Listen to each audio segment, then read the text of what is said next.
ಸ್ನೇಹಿತರೆ, ನಿಮಗೆಲ್ಲರಿಗೂ ಕೆಪಿಟೆಕ್ ಕನ್ನಡ ಯೂಟ್ಯೂಬ್ ಚಾನಲ್ಗೆ ಸ್ವಾಗತ.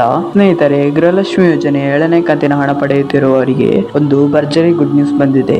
ಹೌದು ಸ್ನೇಹಿತರೆ, ಇನ್ನೂ ಯಾರಿಗೆಲ್ಲ 7ನೇ ಕಂತಿನ ಹಣ ಜಮಾ ಆಗಿಲ್ಲ ಅವರಿಗೊಂದು ಭರ್ಜರಿ ಗುಡ್ ನ್ಯೂಸ್ ಇದೆ. ಮತ್ತು ಇನ್ನು ಗೃಹಲಕ್ಷ್ಮಿ ಯೋಜನೆಯ 1 ಕಂತಿನ ಹಣ ಹಾಗೂ 3 ಮತ್ತು 4ನೇ ಕಂತಿನ ಹಣ, ಇದರ ಜೊತೆಗೆ 6ನೇ ಕಂತಿನ ಹಣ ಬರದವರಿಗೆ ಒಂದು ಭರ್ಜರಿ ಗುಡ್ ನ್ಯೂಸ್ ಬಂದಿದೆ. ಹೌದು ಸ್ನೇಹಿತರೆ, ಇಂದು ಶುಕ್ರವಾರ ದಿನಾಂಕ 8/3/2024 ಗೃಹಲಕ್ಷ್ಮಿ ಯೋಜನೆಯ 7ನೇ ಕಂತಿನ ಹಣವನ್ನು ಜಮಾ ಮಾಡಿದ್ದಾರೆ ಮತ್ತು ಇದರ ಜೊತೆಗೆ ಪೆಂಡಿಂಗ್ ಇರುವ ಹಣವನ್ನು ಕೂಡ ಜಮಾ ಮಾಡಿದ್ದಾರೆ ಎಂದು ತಿಳಿಸಿದ್ದಾರೆ. ಹಾಗಾದರೆ ಇಂದು ಯಾವೆಲ್ಲ ಜಿಲ್ಲೆಗಳಲ್ಲಿ 7ನೇ ಕಂತಿನ ಹಣ ಜಮಾ ಆಗಿದೆ ಎಂಬುದನ್ನು ನಾವು ಈ ವಿಡಿಯೋದಲ್ಲಿ ತಿಳಿದುಕೊಳ್ಳೋಣ. ಹಾಗಾಗಿ ವಿಡಿಯೋನ ಸ್ಕಿಪ್ ಮಾಡದೆ ಕೊನೆ ತನಕ ನೋಡಿ ಮತ್ತು ನಿಮಗೆ ಈ ವಿಡಿಯೋ ಇಷ್ಟ ಆದರೆ ವಿಡಿಯೋಗೊಂದು ಲೈಕ್ ಮಾಡಿ ಹಾಗೂ ಇದೇ ರೀತಿ ಸರ್ಕಾರದ ಯೋಜನೆ ಮಾಹಿತಿ ನಿಮಗೆ ಆದಷ್ಟು ಬೇಗ ತಿಳಿಯಲು ನಮ್ಮ ಚಾನಲ್ ಅನ್ನು ಸಬ್ಸ್ಕ್ರೈಬ್ ಮಾಡೋದನ್ನ ಮಾತ್ರ ಮರಿಬೇಡಿ. ಸರಿ, ಹಾಗಾದ್ರೆ ವಿಡಿಯೋನ ಶುರು ಮಾಡೋಣ.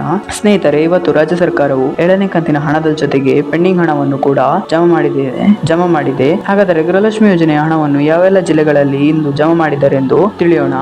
ಈ ಜಿಲ್ಲೆಗಳಲ್ಲಿ ನಿಮ್ಮ ಜಿಲ್ಲೆಯೂ ಇರಬಹುದು, ಹಾಗಾಗಿ ಗಮನವಿಟ್ಟು ಕೇಳಿಸಿಕೊಳ್ಳಿ. ಅವುಗಳು ಯಾವುದೆಂದರೆ ಮೈಸೂರು, ಶಿವಮೊಗ್ಗ, ದಾವಣಗೆರೆ, ಬಾಗಲಕೋಟೆ, ಕೊಪ್ಪಳ, ಗದಗ, ಬಳ್ಳಾರಿ, ಹಾಸನ, ಧಾರವಾಡ, ಕಲಬುರಗಿ, ಯಾದಗಿರಿ, ಉಡುಪಿ, ತುಮಕೂರು, ಚಿತ್ರದುರ್ಗ, ದಕ್ಷಿಣ ಕನ್ನಡ, ಉತ್ತರ ಕನ್ನಡ, ಚಿಕ್ಕಮಗಳೂರು, ಬೆಂಗಳೂರು ಗ್ರಾಮಾಂತರ, ರಾಯಚೂರು, ಚಾಮರಾಜನಗರ ಮತ್ತು ಮೈಸೂರು ಈ ಎಲ್ಲ ಜಿಲ್ಲೆಗಳಲ್ಲಿ ಇಂದು 7ನೇ ಕಂತಿನ ಹಣವನ್ನು ಜಮಾ ಮಾಡಲಾಗಿದೆ ಎಂದು ತಿಳಿದು ಬಂದಿದೆ. ಹಾಗಾಗಿ ಇಂದು ನಿಮ್ಮ ಖಾತೆಗೆ 7ನೇ ಕಂತಿನ ಹಣ ಹಾಗೂ ಬಾಕಿ ಇರುವ ಹಣ ಕೂಡ ಇಂದು ಜಮಾ ಆಗಬಹುದು. ಸ್ನೇಹಿತರೆ, ಇವತ್ತಿನ ವಿಡಿಯೋದಲ್ಲಿ ಇಷ್ಟೇ. ನಿಮಗೆ ಈ ವಿಡಿಯೋ ಇಷ್ಟ ಆದರೆ ವಿಡಿಯೋಗೊಂದು ಲೈಕ್ ಮಾಡಿ ಹಾಗೂ ಇದೇ ರೀತಿಯ ವಿಡಿಯೋಸ್ಗಾಗಿ ನಮ್ಮ ಚಾನಲ್ ಅನ್ನು ಸಬ್ಸ್ಕ್ರೈಬ್ ಮಾಡೋದನ್ನು ಮಾತ್ರ ಮರಿಬೇಡಿ. Thank you for watching this video.